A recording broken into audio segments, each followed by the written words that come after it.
అటువంటిది అసలు పాపులను రక్షించుటకు, అంటే పాపుల త్రాగుబోతులు, కానిది చేసేవాళ్ళు, వ్యభిచారుల్ని, అబద్ధమాడేవారిని, హంతకులని, నరహంతకులని, బలత్కరించేవారిని, అబద్ధాలు చెప్పేవారిని, స్మగ్లర్స్ని, టెర్రరిస్టుల్ని, నక్సలైట్లని, దురుద్దేశములు కలిగిన వారిని, వేషధారణ కలిగిన వారిని, ఈ కోవంతటిని కలిపి పాపులను రక్షించుటకు. ఎవరిని రక్షించుటకంట?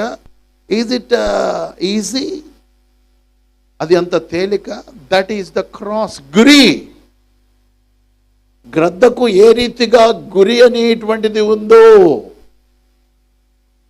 యేసుక్రీస్తు వారు ఆ మిషన్ మీద వచ్చాడు. We are not serious about our Christian life. మన క్రైస్తవ జీవితం మీద అంత సీరియస్నెస్